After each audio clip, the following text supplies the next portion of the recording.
చాలా మంది quantity surveys అంటే జస్ట్ ఎస్టిమేషన్స్ తీస్తారు, క్వాంటిటీలు తీస్తారు, అంతే కదా ఇంకా ఏముంది అనుకుంటారు. సో ఈ క్వాంటిటీ ఎస్టిమేషన్ బట్టి నెక్స్ట్ ఇంత ప్రాజెక్ట్ అయితే కంటిన్యూ అవుతుంది. ఫస్ట్ ఆఫ్ ఆల్ అసలు ఏంటి క్వాంటిటీ సర్వేయింగ్ అంటే ఏం చేస్తారు, అసలు దానిలో రోల్స్ అండ్ రెస్పాన్సిబిలిటీస్ ఎలా ఉంటాయి, చాలా సింపుల్ గా అర్థం చేసుకుందాం. క్వాంటిటీ సర్వే యొక్క రోల్స్ అండ్ రెస్పాన్సిబిలిటీస్ ని మనము ఒక 3 ఫేజ్ ఆఫ్ కన్స్ట్రక్షన్ లో అయితే డివైడ్ చేసుకుందాము. ప్రీ కన్స్ట్రక్షన్, కన్స్ట్రక్షన్, అలాగే పోస్ట్ కన్స్ట్రక్షన్. ఫస్ట్ మనకున్న ప్రీ కన్స్ట్రక్షన్ స్టేజ్ లో ఇన్వాల్వ్ అయ్యే మేజర్ రెస్పాన్సిబిలిటీస్ క్వాంటిటీ ఎస్టిమేషన్ అనమాట. మన దగ్గర ఎలాంటి ఫైనల్ డ్రాయింగ్స్ అప్పుడే ఉండవు కాబట్టి వచ్చిన డెమో డ్రాయింగ్స్ యూజ్ చేసి మనం అయితే క్వాంటిటీ ఎస్టిమేషన్స్ అయితే చేస్తాము. నెక్స్ట్ క్వాంటిటీస్ ఫ్రీజ్ అయిన తర్వాత రేట్ అనాలిసిస్ అయితే కండక్ట్ చేస్తాము. యాజ్ పర్ మార్కెట్ రేట్స్ కానీ ప్రీవియస్ ప్రాజెక్ట్స్ లో ఉన్న స్టాండర్డ్ రేట్స్ ని యూజ్ చేసుకొని మనం ఒక ఇనిషియల్ రేట్ అనాలిసిస్ అయితే చేస్తాము. ఎప్పుడైతే మనకు క్వాంటిటీస్ అలాగే రేట్ అనాలిసిస్ లో రేట్స్ అయితే ఫిక్స్ అవుతాయో మనం ఇనిషియల్ గా ఫస్ట్ స్టేజ్ ఆఫ్ బడ్జెట్ అనేది అయితే ఒకటి అనుకుంటాం అనమాట. బడ్జెట్ ఫిక్స్ చేసుకున్న తర్వాత మనకు వచ్చిన ఓవరాల్ క్వాంటిటీస్ అలాగే బడ్జెట్ బేస్ చేసుకొని మనం షెడ్యూలింగ్ అయితే చేసుకుంటాము. షెడ్యూలింగ్ అనేది మేజర్ గా క్వాంటిటీ సర్వేయింగ్ అయితే చేయరనమాట. ఎప్పుడైతే మనకు క్వాంటిటీ సర్వేయింగ్ అండ్ ప్లానింగ్ అనేది ఎప్పుడైతే ఉంటుందో అప్పుడైతే మనం ఫుల్ ఫ్లెడ్జ్డ్ గా షెడ్యూలింగ్ లోకి అయితే ఇన్వాల్వ్ అవుతాము. సో ఈ షెడ్యూలింగ్ అన్నది మేజర్ గా ప్లానింగ్ డిపార్ట్మెంట్ అయితే ఇన్వాల్వ్ అయిపోతుంది. మనమైతే దీన్ని ఇనిషియల్ గా అయితే కన్సిడర్ చేసుకుంటారు క్యూరియస్ వాళ్ళు చేయడానికి. అలాగే నెక్స్ట్ స్టేజ్ క్యాష్ ఫ్లో అనమాట.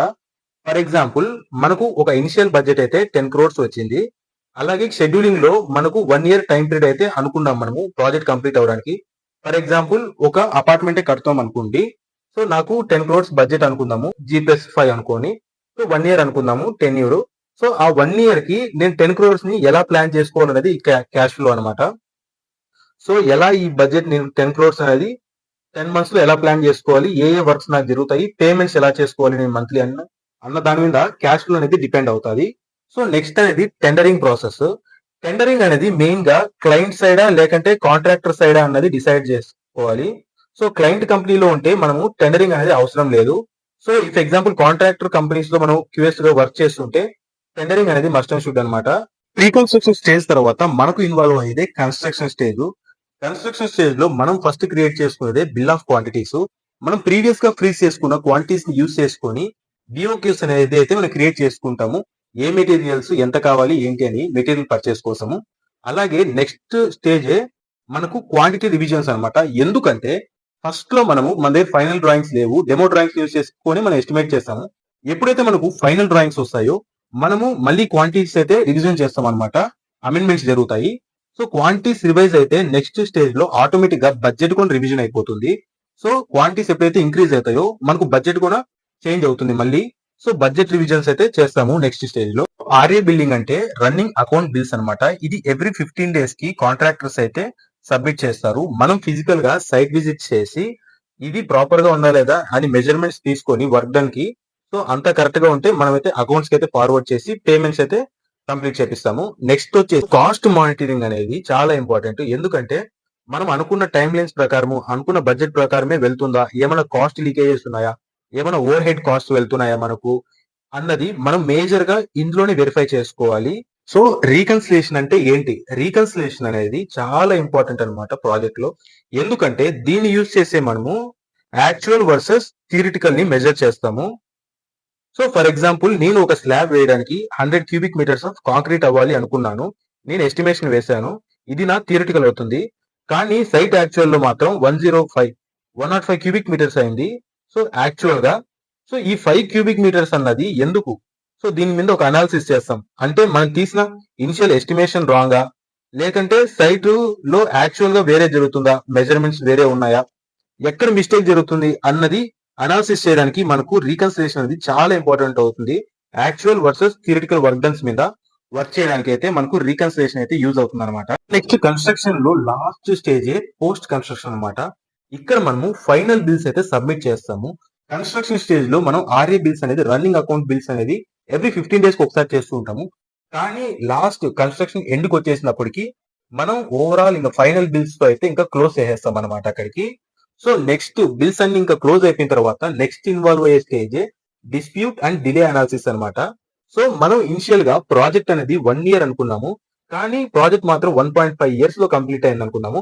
అసలు ఎందుకైంది, ప్రాజెక్ట్ డిలే ఎందుకైంది, ఆ డిలే అయిన దాని వల్ల మనకు ఎక్సెస్ గా పడిన కాస్ట్ ఎంత, మనం ఎంత లాస్ అయినాం ఏంటి, అసలు ఎందుకు జరిగింది ఈ డిలే అన్నది అన్న ఒక అనాలిసిస్ అయితే చేసుకుంటాం మనము. సో ఆ స్టేజ్ అన్నమాట. సో ఫైనల్ గా ఓవరాల్ ప్రాజెక్ట్ ఎక్స్‌పెండిచర్. మనం ఈ ప్రాజెక్ట్ మీద ఫైనల్ గా మనం ఖర్చు పెట్టింది ఎంత ఓవరాల్ గా అన్నది ఈ స్టేజ్ లో అనేది మనమైతే అనాలిసిస్ చేస్తాము. సో నెక్స్ట్ ఇన్వాల్వ్ అయ్యే మేజర్ స్టేజే ఆడిట్ అన్నమాట. సో ఈ ప్రాజెక్ట్ మొత్తం ప్రీ కన్‌స్ట్రక్షన్ దగ్గర నుంచి అన్ని స్టేజెస్ లో కన్‌స్ట్రక్షన్, పోస్ట్ కన్‌స్ట్రక్షన్ అన్నిట్లో మనకు ఫైనల్ గా అకౌంటబిలిటీ చూపియాల్సింది ఆడిట్ కనమాట. సో ఎందుకు ఎంత అయింది ప్రాజెక్ట్ కి? సో బడ్జెట్ ఏంటి? షెడ్యూలింగ్ ఎలా జరిగింది? ఫైనాన్స్ అనేది ఎలా మేనేజ్ చేసుకున్నాము? మనం ప్రాఫిట్ లో ఉన్నామా? లాస్ లో ఉన్నామా? ఎలా జరిగింది? అన్నదంతా కూడా ఈ స్టేజ్ లో టాలీ అవుతాది.